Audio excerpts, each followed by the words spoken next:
عليكم ورحمة الله وبركاته.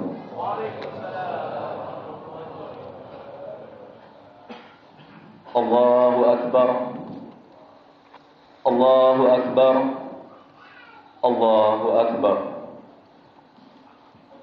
الله أكبر الله أكبر الله أكبر الله أكبر الله أكبر الله أكبر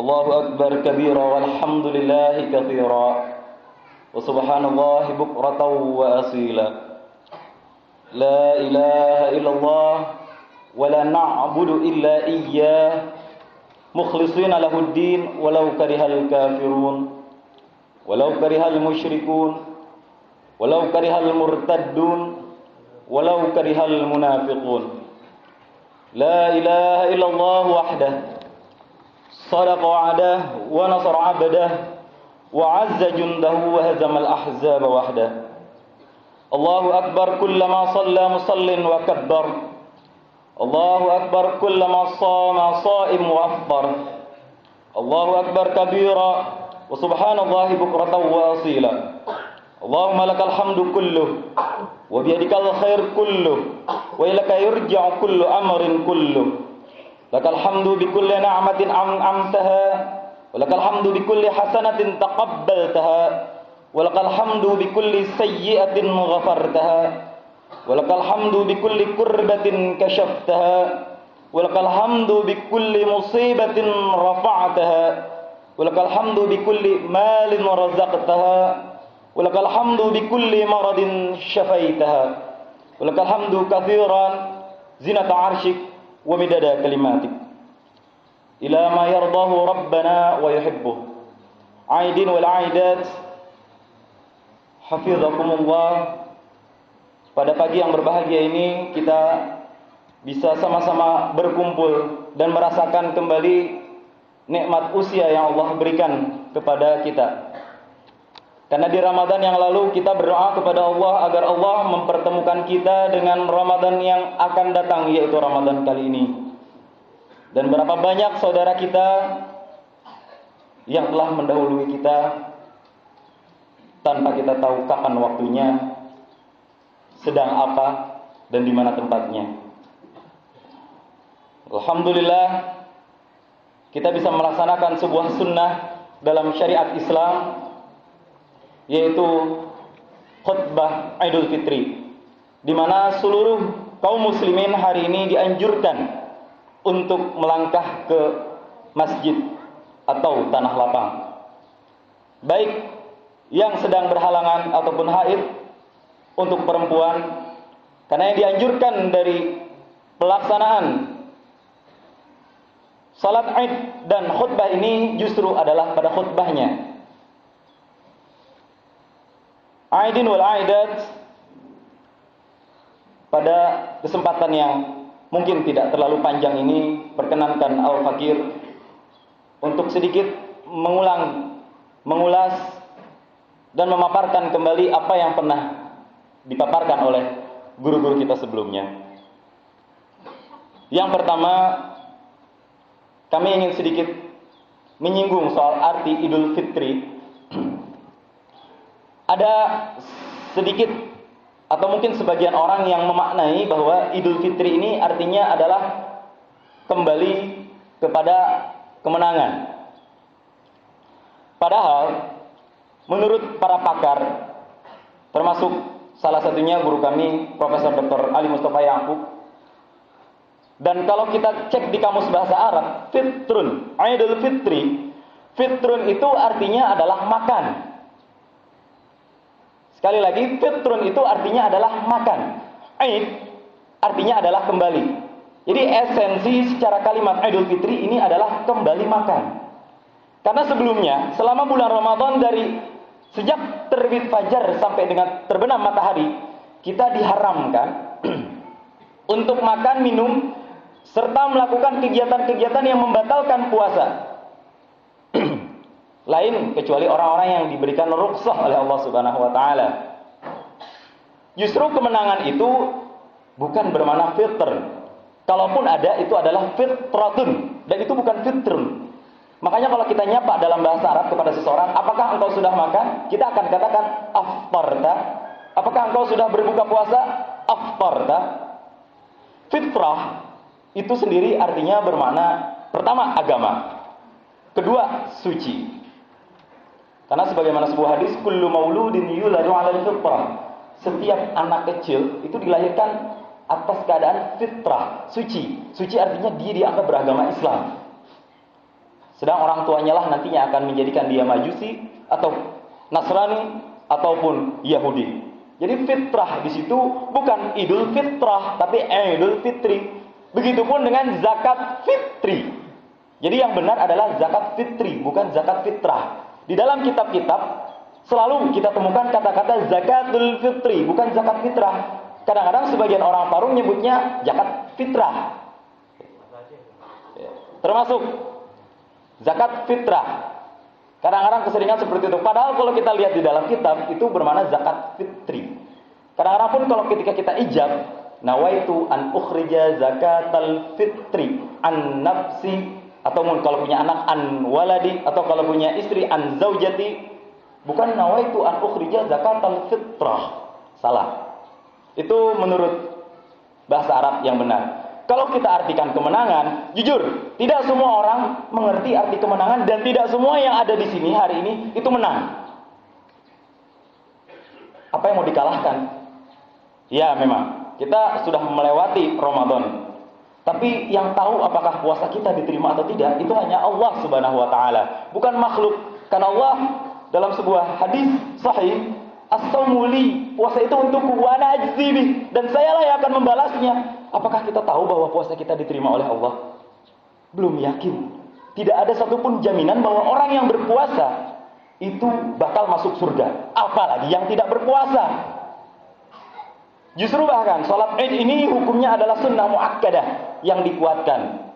Karena sebagian orang sedikit salah memaknai Idul Fitri ini, sholat Idnya itu katanya harus buru-buru, tetap rajin, harus pakai baru. Padahal sholat subuhnya mah ditinggalin. Ini justru yang salah. Subuh hukumnya wajib, sedangkan Idul Fitri hukumnya sunnah. Kita tidak sholat detik ini pun barusan tidak berdosa. Justru yang sholat subuh, kalau kita tinggalkan, itu justru berdosa. Dalam kitab Al-Fiqh ala Madhahibil Arba'ah disebutkan bahwa sholat Id ini pertama kali disyariatkan ketika tahun pertama Hijriah, sesuai dengan hadis Rasulullah SAW yang diriwayatkan oleh Imam Abi Daud dalam kitab sunannya, innallaha qad abdalakuma khairam minhuma yaumal adha wa yaumal fitri. Allah sungguh telah mengganti kalian pada hari ini dengan dua hari yang amat baik, yaitu yaumul adha, hari Idul Adha, wa yaumul fitr, dan hari Idul Fitri.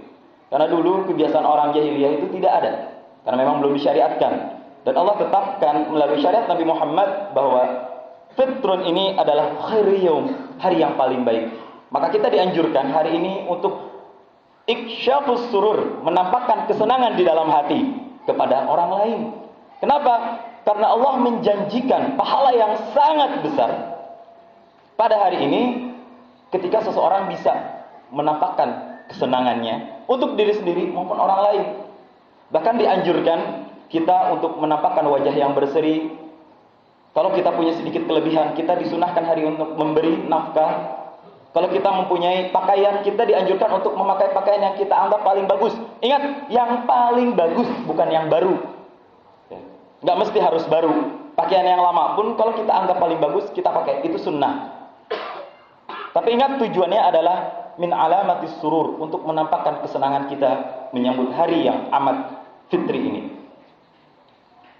Karena Allah Subhanahu wa taala, Rasulullah sallallahu alaihi wasallam bersabda dalam sebuah riwayat bahwa Allah menyediakan ajran azima, pahala yang sangat besar untuk 3 golongan. Nah, Rasul menyebutkan golongan yang pertama adalah orang yang bisa memberikan rasa senang ala qalbi akhikal muslim, kepada hati saudaramu yang muslim. Apa saja caranya? dengan memberikan nafkah, uang barangkali kalau tradisi kita, kalau kita punya keponakan atau tetangga atau anak-anak, kita kasih uang ala kadarnya, semampu kita. Tidak ada uang pun tidak masalah, kita berikan doa, baik secara langsung atau tidak langsung. Ataupun kalau tidak bisa doa, kita bermusafahah.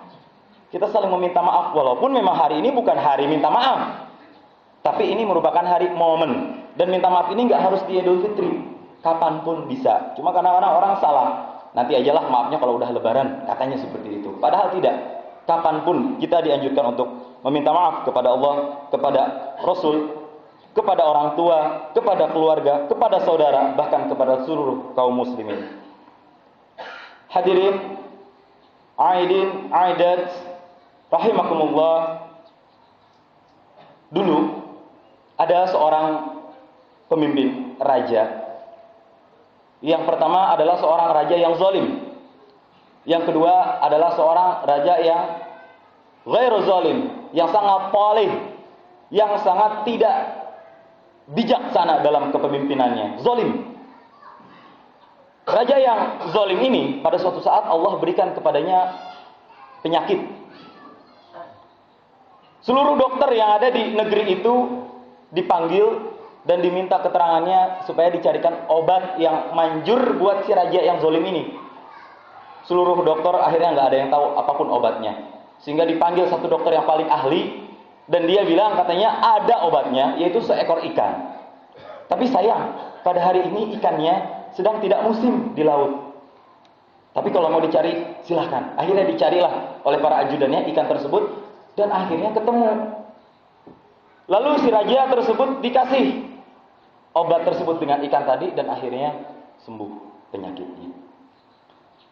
Nah, saban hari ada seorang raja yang juga ini terkena penyakit, yaitu raja yang soleh.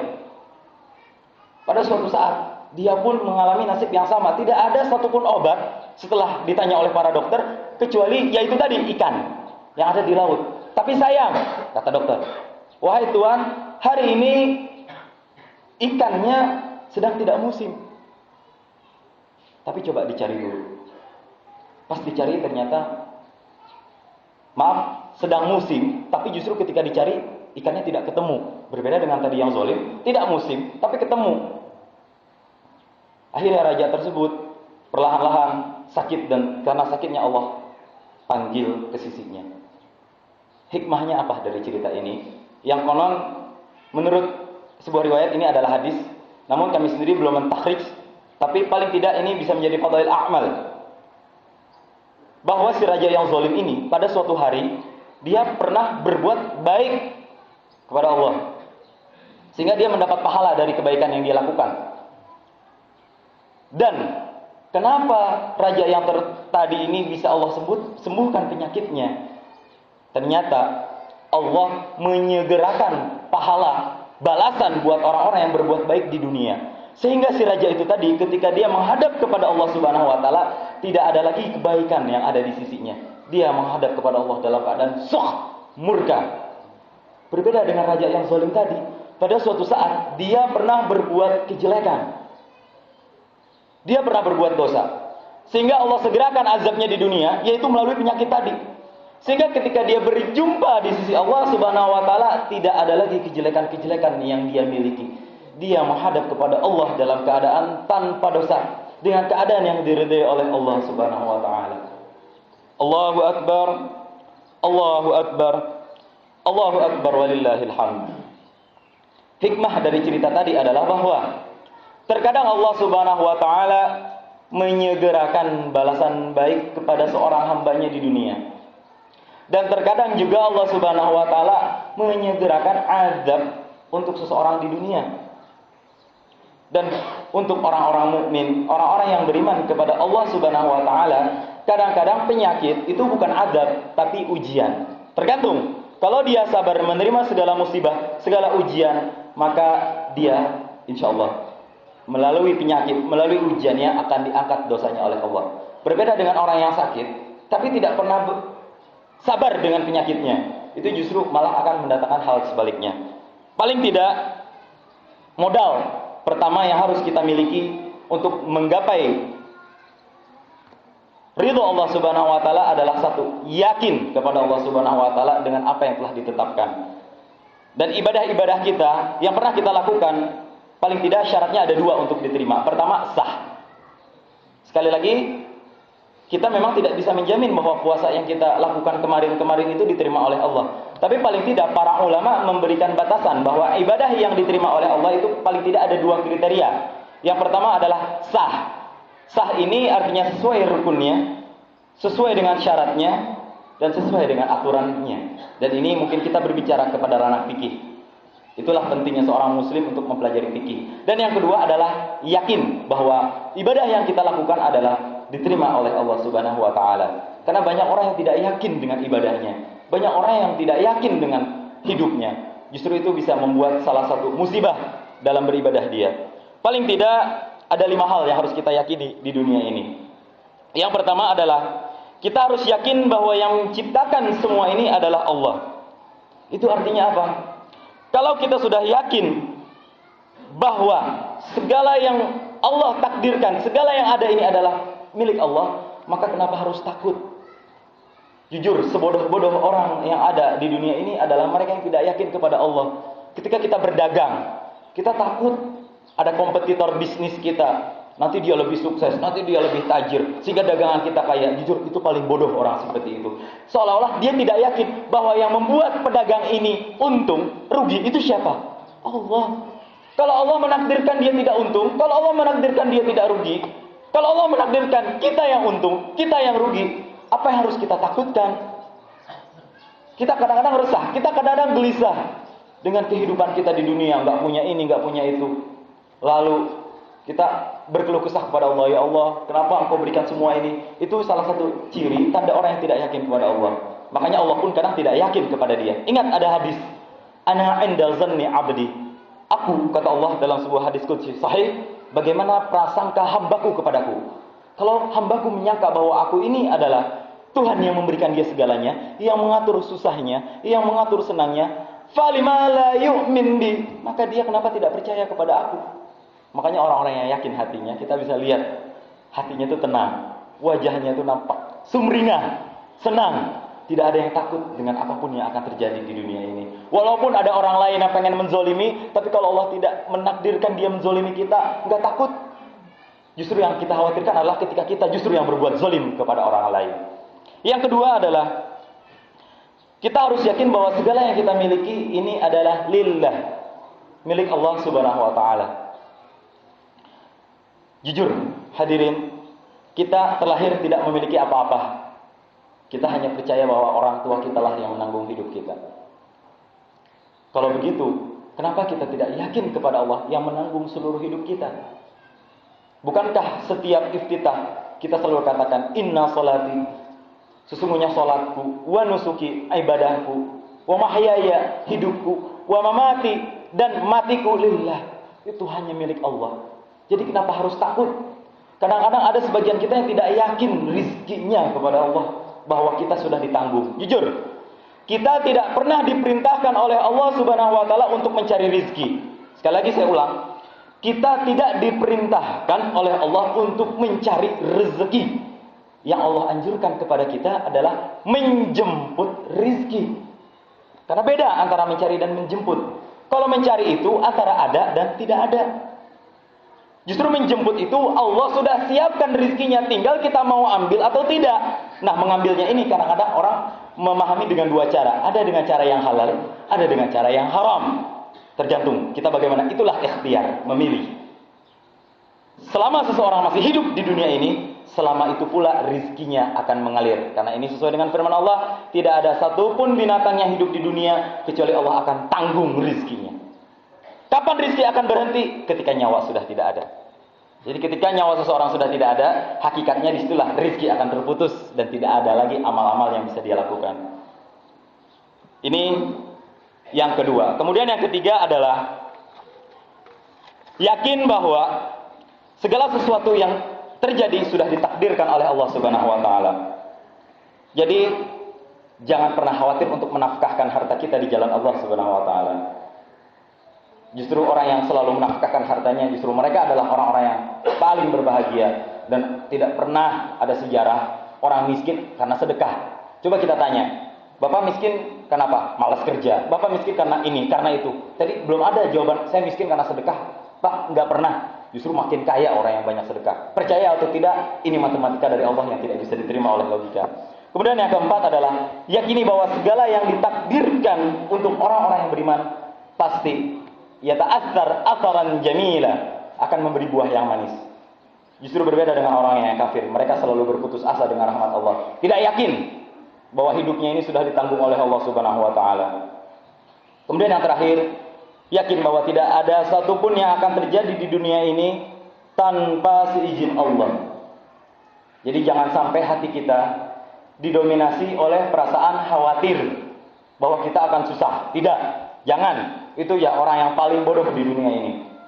Justru kita harus yakin bahwa segala yang akan terjadi ini sudah ditakdir oleh Allah. Kita punya utang berapa ratus ribu, berapa juta. Kalau orang yang yakin hatinya sudah ada Allah, kecil. Utang besar, Allahu Akbar, tapi Allah lebih besar. Kita yakin, orang tidak yakin bahwa penyakit itu akan sembuh. Kita harus yakin sebenarnya. Hanya karena dia tidak yakin mungkin Allah perlambat penyakitnya. Bahwa segala yang menyembuhkan penyakit itu siapa? Allah. Yang ngasih penyakit itu siapa? Allah juga. Motornya hilang, gelisah. Seolah-olah motor milik dia. Mobil hilang, gelisah. Kalau orang mukmin itu nggak pernah gelisah. Hartanya nggak pernah disembunyi-sembunyiin. Toh nggak dibawa mati. Yang dibawa mati itu hanya satu, amal. Yang nganterin 3, keluarganya, orang-orangnya, dan 2 ini akan balik. Tapi amal itu yang tidak akan balik. Nah, bagaimana kemudian kita bisa mempersiapkan semuanya agar seperti raja tadi, ketika kita bertemu dengan Allah, kita bisa dalam keadaan yang diridhai oleh Allah Subhanahu wa taala. Allahu Akbar. Allahu Akbar. Allahu Akbar. Tentu pada hari yang berbahagia ini kita masih sadar bahwa tidak seluruh orang muslim merasakan betapa bahagianya menikmati hari yang penuh dengan fitri ini. Saudara kita di Palestina detik ini harus berkecamuk dalam rudal, dalam setiap peluru, dalam setiap huru-hara, yang memang ini sesuai dengan firman Allah dalam surat Al-Baqarah, "Walan tarda 'ankal yahudu walan nasara hatta tattabi'a millatahum." Orang Yahudi dan orang Nasrani tidak pernah akan ridho kepada kalian hatta tattabi'a millatahum, sehingga kalian ikut ke milah mereka, agama mereka. Allah dalam firman tadi menyebutkan dengan kata-kata lan. Lan itu ila yaumil qiyamah, sampai selamanya, enggak akan pernah ridho. Jadi kalau misalnya bagaimana caranya perdamaian Palestina dan Israel akan tercipta? Satu, saya rasa kita masuk Yahudi semua. Mungkin Israel baru akan menghentikan serangan mereka. Dari dulu memang fitrahnya sudah Allah atur seperti itu. Tapi tentu kita berdoa bahwa Islam suatu saat akan berjaya. Dan orang-orang Yahudi, orang-orang yang benci dengan Islam, suatu saat akan kalah. Pasti kalah. Dan itu semua akan terjadi. Dan ini semua sudah dijanjikan oleh Allah. Bahwa al-Islam ya'lu wa la yu'la alaih. Agama yang paling tinggi adalah agama Islam. Wa la yu'la alaih. Dan tidak akan pernah ada agama yang bisa mengalahkan agama Islam. Kita berdoa mudah-mudahan Allah Subhanahu wa taala meringankan beban saudara kita. Saat kita bisa fokus puasa, buka bersama, berlebaran bersama keluarga, mereka harus ikhlas berlebaran dalam puing-puing dan sisa darah-darah yang tercecer di mana-mana.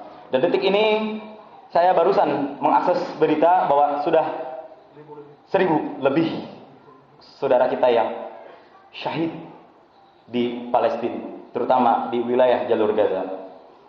Insyaallah melalui doa yang kita kirim nanti, mudah-mudahan ini semua bisa menjadi amal buat kita dan pahala buat mereka. Kita masuk dalam rukun 2 al-khutbah. Allahu Akbar. Allahu Akbar. Allahu Akbar. Allahu Akbar. Allahu Akbar. Allahu Akbar. Allahu Akbar. Allahu Akbar. Allahu Akbar. Allahu Akbar. Innal hamdalillah nahmaduhu wa nasta'inuhu wa na'udzu billahi min shururi anfusina wa min sayyiati a'malina. Wa may yahdihillahu fala mudilla lahu wa may yudlil fala hadiya lahu. Asyhadu an la ilaha illallah wahdahu la syarika lahu wa asyhadu anna Muhammadan 'abduhu wa rasuluh. اللهم صل وسلم على سيدنا محمد وعلى آله وصحبه أجمعين.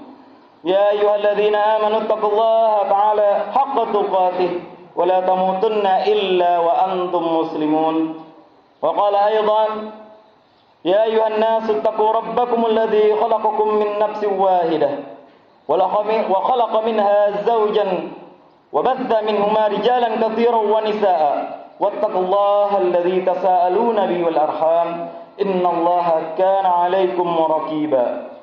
يا أيها الذين آمنوا اتقوا الله وقولوا قولا سديدا يصلح لكم أعمالكم ويغفر لكم ذنوبكم ومن يطع الله ورسوله فقد فاز فوزا عظيما. أما بعد فإن أصدق الحديث كتاب الله وخير الهدي هدي محمد صلى الله عليه وسلم الذي قال: أحب الأعمال إلى الله ثلاثة، فذكر أولها أن تدخل على قلب أخيك المسلم سرورا. بارك الله لي ولكم في القرآن العظيم ونفعني وإياكم بما فيه من الآيات والذكر الحكيم، فتقبل مني ومنكم تلاوته. أقول قولي هذا فاستغفروا إنه هو الغفور الرحيم.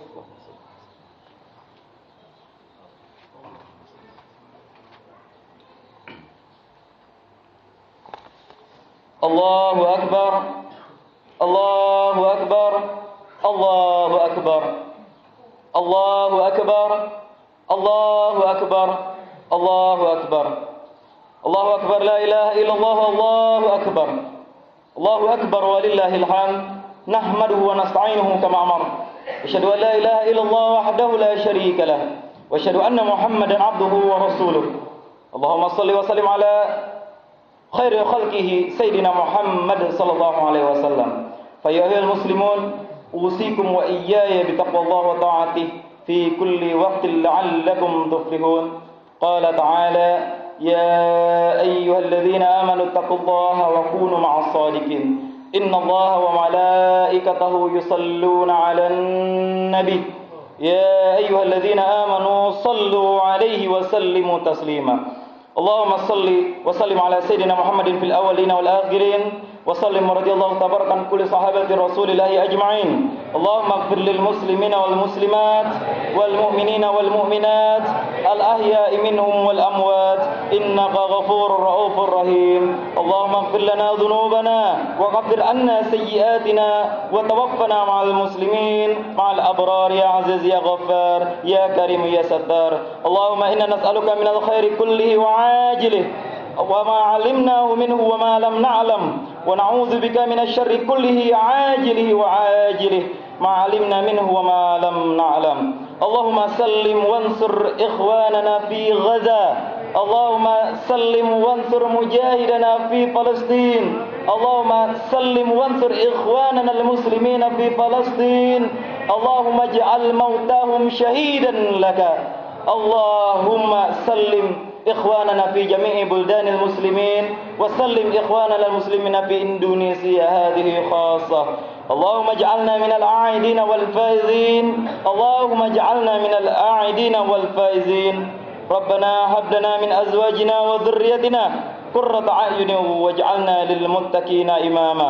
ربنا آتنا في الدنيا حسنة وفي الآخرة حسنة وقنا عذاب النار. عباد الله إن الله يأمركم بالعدل والإحسان وإيتاء ذي القربى وينهى عن الفحشاء والمنكر والبغي يعظكم لعلكم تذكرون. فاذكروا الله العظيم يذكركم ولذكر الله أكبر. الله أكبر الله أكبر الله أكبر ولله الحمد. تقبل الله مني ومنكم صيامنا وصيامكم كل عام وأنتم بالخير. ثم السلام عليكم ورحمة الله وبركاته. صلى الله عليه